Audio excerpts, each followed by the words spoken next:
Paralkar commerce coaching क्लासेसमध्ये आपल्या सगळ्या विद्यार्थ्यांचं हार्दिक स्वागत आहे. बघा विद्यार्थी मित्रांनो, आपण बघत आहे B Com 4th sem corporate account liquidations. Paper उद्या असल्यामुळे काही चॅप्टरचे मी सगळ्या 1-2 चॅप्टरचे जे 2-2 एक-एकच गणित सेंड केलेले आहेत तुम्हाला, त्याच्यावरतीच तुम्ही काय करा, सिलेबसवरती तुम्ही अभ्यास करा विद्यार्थी मित्रांनो. आणि काही लिहा, परंतु लिहा पेपरला, म्हणजे तुम्ही पास होणार. फॉर्मॅट सुद्धा लिहिले तरी तुम्ही पास होता. हा तुम्हाला लिक्विडेशनचा एक फॉर्मॅट दिलेला आहे. तुम्हाला स्क्रीनशॉट काढायचा असेल तर तुम्ही काढून घ्या, कारण की हा फॉर्मॅट फक्त 8 मार्काला सुद्धा विचारतात, कधी कधी 4 मार्काला सुद्धा विचारतात. तर हे कोणत्या स्टेपमध्ये लिक्विडेशनचा अर्थ काय असतो? लिक्विडेशन म्हणजे व्यवसाय काय होणे, बंद होणे. म्हणजे त्याचं निस्तारण होणे. व्यवसाय काय होणे, बंद होणे, म्हणजे त्याचं निस्तारण होणे. म्हणून तुम्हाला सांगतो, हे लिक्विडेशन दिलेलं आहे, step financial statement of liquidation. तुम्हाला स्क्रीनशॉट काढायचं असेल तुम्ही काढू शकता. आणि बघा आता त्यानंतर तुम्ही या गणिताचा सुद्धा स्क्रीनशॉट काढून घ्या. हे जे फर्स्ट नंबरचं गणित दिलेलं आहे तुम्हाला, बघा मी तुम्हाला समजून सुद्धा सांगतो. हे फर्स्ट नंबरचं गणित आहे आपलं. म्हणजेच आपल्याला तुम्हाला हे लिक्विडेशन्स ऑफ कंपनी, तर या बाजूला असेट दिलेलं आहे. काय दिलेलं आहे? असेट. आणि या बाजूला काय दिलेलं आहे? Liability. 5,000 equity shares of 10 each, हे फुल्ली पेड अप आहे. 20,000 equity shares of 10 each and 5 paid आहे.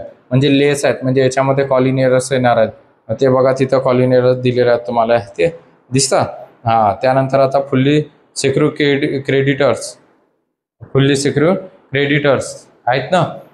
त्यानंतर लिक्विडेशन एक्सपेन्सेस, त्यानंतर तुम्हाला liquidation remunerations, realise value of asset. तर हे इथं ॲडजस्टमध्ये ज्या असेट दिलेले असतात, काय दिलेले असतात? असेट. म्हणजेच तुम्हाला ह्या असेट दाखवावं लागतात, इथं दिलेल्या आहेत. बघा स्क्रीनशॉटमध्ये हे फक्त मशिनरीची जी अमाऊंट आहे, 5,000 आहे. किती आहे ती? 5,000. 50,000 नाही आहे. लक्षात ठेवा. त्यानंतर खाली दिलेले आता द एक्सपेन्सेस, ह्या जे एक्सपेन्सेस अमाऊंट लिक्विडेशन आहे 12,000 एक्सपेन्सेस आहे ते. आणि हे 2.5% आहेत. कमिशन दिलेलं आहे 5%. ते त्या गणितात दिलेलं आहे तुम्हाला, ते बघा, हे दिसला, हे 5%. त्याच्या खाली दिलेलं तुम्हाला 2.5%. अनसिक्युर्ड क्रेडिटर म्हणूनच आहे ना, अमाऊंट डिस्ट्रीब्युशन अनसिक्युर्ड क्रेडिटर्स. त्यानंतर हे प्रेफरन्स क्रेडिटर डेबिंचर होल्डर, म्हणजे आपण बघूया आता फुल्ली सिक्युर क्रेडिटर. हे बघा, फुल्ली सिक्युर क्रेडिटर इथं दिलेलं आहे. हे 1,000 फुल्ली सिक्युर क्रेडिटर म्हणून. आणि प्रेफरंटल क्रेडिटर जे आहेत 2,725 हे आहेत प्रेफरंटल क्रेडिटर्स. हे लक्षात ठेवा तुम्हाला मी आताच ॲडजस्टमध्ये सांगत आहे, तिथं नंतर मग तुम्हाला फळ्यावरती सांगताना तुम्ही त्या स्क्रीनशॉट काढला, त्याच्यामध्ये बघून घ्या. असेट दिलेला आहे, तर हे असेटचे अमाऊंट घ्यावं लागतात. आणि टोटल क्रेडिटर्स आहे 98,725. यामध्ये मायनस करावं लागतात जे फुल्ली सिक्युर क्रेडिटर असतात ते. तर बघा आता विद्यार्थी मित्रांनो, तर आता आपण काय करणार आहे, इथं पहिले कॅश दाखवणार आहे. कॅश आहे त्याच्यामध्ये 500. हे 500. त्यानंतर तुम्हाला लँड अँड बिल्डिंग दिलेली आहे. ॲडजस्टमध्ये जे अमाऊंट दिलेल्या असतील त्या तुम्हाला घ्यावं लागतात. म्हणजे ॲडजस्टमध्ये दिलेलं आपल्याला 50,000. किती आहे सांगितलेल्या? 50,000. मशिनरी आहे 5,000. किती आहे मशिनरी? 5,000. त्यानंतर स्टॉक दिलेला आपल्याला 2,500. 2,000 किती? 500. सन्ड्री डेटर्स आहे 5,000. यांची ॲडिशनल करायची 62,000. किती येणार? 500. त्यानंतर कॉलिंग एरर्स असतात 20,000 × 5. आता हे 20,000 × 5 कुठून आले? तर 20,000 × 5 म्हणजे बघा, हे इक्विटी शेअर दिलेले आहेत तुम्हाला, दिसले? इक्विटी शेअर 20,000 आहे. त्याच्यानंतर हा शेअर्स होता 10 रुपयाचा, पण सेल कितीला आला? 5चा. म्हणजे लेस किती आहेत? 5 रुपये. लेस जेवढे असतील तेवढे समजायचे. इथं 7 असते तर लेस 3 मल्टिप्लिकेशन केलं असतं तुम्ही. आलं का लक्षात? तर कॉलिंग एरर्स म्हणतात त्याला. म्हणजे तुमच्याकडे असेट अवेलेबल राहणार 20,000 × 5, म्हणजे हे येणार 1 lakhs. किती येणार विद्यार्थी मित्रांनो? 1 lakhs. त्याची ॲडिशनल करायची 1,63,000. 1 lakhs किती? 63,000.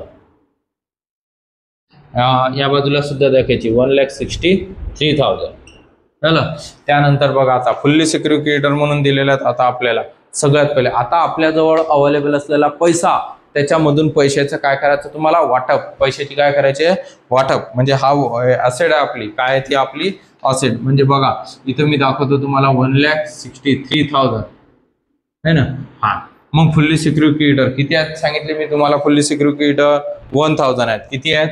1,000. इथं लिहायचे मग 1,000 दिले त्या व्यक्तीला, म्हणजे बँकेला पैसे दिले आपण 1,000. सगळ्यात पहिले हेच पैसे द्यावे लागतात. ते याच्यामध्ये ऍड असतात, अनसिक्युअर्ड क्रेडिटर मध्ये काय असतात, इन्क्लूड असतात, ते नंतर मायनस करावं लागतात तुम्हाला इथं.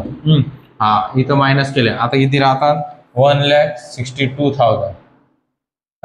त्यानंतर आता लिक्विडेशन एक्सपेन्सेस. लिक्विडेशन एक्सपेन्सेस आहे 1200 रुपये. किती आहे, 1200 रुपये. ऍडजस्ट मध्ये दिलेला आहे. कुठे दिलेला आहे, ऍडजस्ट मध्ये पाहून घ्या जा. 1,200. 1,60,800. त्यानंतर तुम्हाला रिम्युनेशन 5%. आता रिम्युनेशन जे दिलेलं आहे 5%, ते रिम्युनेशन आहे तुमचं या असेट वरती काढावं लागते. 62,500 वरती 5%. असं कंपल्सरी 5% नाही. त्या गणितामध्ये जेवढे दिलेलं असेल तेच दाखवायचं. म्हणजे 62,500. मग 62,500 वर इथं 3,125 येणार. ते 3,125 हे सुद्धा आता काय करायचं आहे, मायनस 3,125 हे मायनस. ते येणार आहे 1,57,675. आता हे जे 2.5% असेल, काय असेल, 2.5%. हे 2.5% जे आहे हे अनसिक्युअर्ड क्रेडिटर जेव्हा येत असेल त्यावेळेस द्यायचं. म्हणजे अनसिक्युअर्ड क्रेडिटरवर द्यावं लागते. अरे बाबा लक्षात ठेव. म्हणजे 5% कुठे द्यायचं, 2.5% कधी द्यायचं, तर हे असेटवर देतात 5% पहिले रिम्युनेशन. लिक्विडेशन एक्सपेन्सेस वेगळं. फॉर्मॅट सुद्धा येते 8 मार्काला कधी कधी, लक्षात ठेवायचा. हो, आणि गणित सुद्धा ते तुम्हाला हे पैसे वाटप करावं लागतात. त्यानंतर पैसा असला तर वाटप करसा, आणि जिथं पैसे संपले तिथंच तुमचं गणित संपलं. तुमच्याकडे 1,63,000 आहे. याला फुल्ली सिक्युअर्ड क्रेडिटर यांनाच कधी 1,63,000 द्यायचे असतील तर पहिले त्याला पैसे द्यावे लागतात. तिथंच गणित संपलं, खाली अमाऊंट येणार नाही.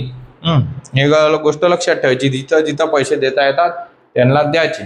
मनी इज पॉवर. त्यानंतर हे आता अनसिक्युअर्ड क्रेडिटरला नंतर जेव्हा हा पॉईंट येईल तुमचा 6 नंबरचा तेव्हा द्यायचे. प्रेफरन्शियल क्रेडिटर किती आहेत, प्रेफरन्शियल क्रेडिटर तुम्हाला दिलेले 2,750. मी सांगितलं तुम्हाला 2,750 आहेत म्हणून. हे बघा 2,750. बघा मग आता आपण यांना सुद्धा पैसे देऊ. 2,725 आहे. 2,725 आहेत. 2,725 हे काय करायचे, मायनस करायचे. 1,90,950. त्यानंतर डेबिंचर्स होल्डर.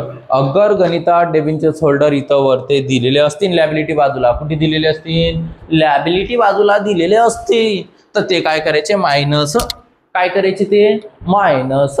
अरे आता इथं मायनस करायची आवश्यकता नाही कारण की दिलेले नाही, तर म्हणून इथं डॅश.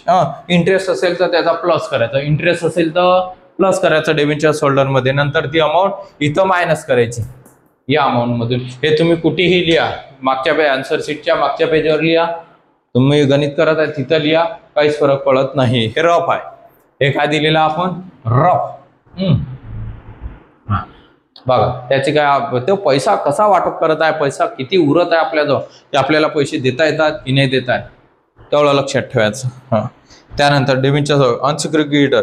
आता हा पॉईंट आला, तर अनसिक्युअर्ड क्रेडिटर आहेत किती हे माहीत करून घेण्यासाठी पहिले टोटल क्रेडिटर लिहावं लागतात. 98,000. किती आहेत, 98,725. हे अमाऊंट कुठून आली, तर बघा लॅबिलिटी बाजूला दिलेली आहे, हे लॅबिलिटी बाजूला दिलेलं आहेत ना. 98,725. फुल्ली सिक्युअर्ड क्रेडिटर किती होते तुमचे, 1,000. हे 1,000 हे मायनस करायचे, 97,725. त्यानंतर प्रेफरन्शियल क्रेडिटर मायनस करायचे. हे प्रेफरन्शियल क्रेडिटर 2,000, कारण की बँकेला पैसे दिल्यानंतर तुम्हाला पहिले सोनं वगैरे ज्यांच्याकडे असेल त्यांना पैसे द्यावे लागतात. मग त्यांना पैसे 2,725 म्हणजे ते राहतात 95,000. म्हणजे हे आले तुमचे काय आलेले आहेत, unsecured creditors. Unsecured creditors, unsecured काय राहणार, क्रेडिटर्स म्हणजे 95,000 आहे. आता हे जे 95,000 आहे त्या 95,000 वरती तुम्हाला द्यायचं आहे 2.5%. किती पर्सेंट? 2.5%. मग ते देऊन द्यायचं. हां, ते येणार आहे तुमचं 2,375. मग इथं मायनस करायचं 2,375. ते मायनस केल्यावर मग येतात नाही, पहिले 95,000 मायनस करून द्या. म्हणजे हे 95,000 मायनस करा पहिले. हां, 9059 आहे की नाही. हां, 59,000. त्यानंतर 200 किती आले? 2,375 मायनस करायचे. आता किती उरतात आपले? 57,575 ही अमाऊंट उरली. आता म्हणजे तुम्ही काय केली, आता ही जी अमाऊंट आहे अनसिक्युरिटीची 2% ही मायनस केली. काय केली म्हणजे आपल्याला पैसा देता येत होता ना. हा, यांना पैसा देता येते, वकिलाला पैसा देता येते, तर त्यांनी घेतला. या प्रेफरंट अनसिक्युरिटीटर यांना बी पैसे देता आले आपल्याला 95,000, 95,000. आपल्याकडे 1,54,950 एवढा आपल्याजवळ काय होती? मनी होती. आपल्याला द्यायची किती होती? 95,000. आपण दिली ते. त्यानंतर वकिलांनी पैसे घेतले, त्यालाही दिले. आता आपल्याकडे उरले किती? 57,575. मग आता सगळ्यात पहिले पैसे कोणाला द्यायचे? Preference shares holder. आता कोण राहिलं? हे बघा, प्रेफरन्स शेअर्स होल्डर. मग प्रेफरन्स शेअर्स होल्डर आहेत किती आहेत प्रेफरन्स शेअर्स होल्डर? पहा, इथं दिलेलं आहे 5,000 प्रेफरन्स शेअर्स आहेत ना. Of ₹10 is fully paid up 50,000 देता येतात का? 57,000 किती आहेत आपल्याकडे? 57,000 आहेत. 57,575 आहेत ना. हां, म्हणजेच आपल्याला पैसे देता येतात. मग 50,000 देता येतात ना. हे दिले आपण 50,000. आता उरले किती? 7,575. मग यांना देऊन द्यायचे पहिले 50,000. आता कोणाला पैसे द्यावे लागतात? अरे, प्रेफरन्स शेअर्स हे मालक नसतात, ते फक्त एका वर्षापुरतीच मालक असतात. इक्विटी शेअर्स मालक असतात. घाट्यात कोण जाते? Equity shares holder. मग इक्विटी शेअर्स होल्डर किती आहेत? इक्विटी शेअर्स होल्डर आहे 20,000. इक्विटी शेअर्स होल्डर ऑफ 10 इच म्हणजे ₹5 पेड. 1 लाख आहेत. किती आहेत ते? 1 लाख देता येतात का? 1 लाख रुपये देता येतात का त्यांना? नाही. मग इथं हे 7,575 हे दाखवून द्यायचे आणि हे गणित संपलं. म्हणजेच तुम्हाला जिथं पैसे संपलेले असतील तिथंच ते गणित काय होणार? संपणार. तसं तर आता या इक्विटी शेअर्स यांना पैसे मिळणार आहेत का? नाही. हे गोष्ट लक्षात ठेवायची. व्हिडिओ आवडल्यास लाईक, शेअर आणि सबस्क्राईब जरूर करा. विद्यार्थी मित्रांनो, तुम्हाला स्क्रीनशॉट काढायचा असेल काढून घ्या, काहीच हरकत नाही. बघा, काढला स्क्रीनशॉट. लिक्विडेशनचं थोडंसं गणित कठीण राहतील, थोडा विचार करायचा आणि ते गणित सोडवायचे. या बाजूला हे पद लिहायचे आणि या बाजूला सुद्धा जे पद असतील ते लिहायचे. परंतु हे कंपल्सरी आहेत. हे पेमेंटचे पद जे आहेत ते कंपल्सरी आहेत. कोणते? पेमेंटचे. लक्षात राहणार. व्हिडिओ आवडल्यास लाईक, शेअर, सबस्क्राईब जरूर करा. जय हिंद, जय महाराष्ट्र.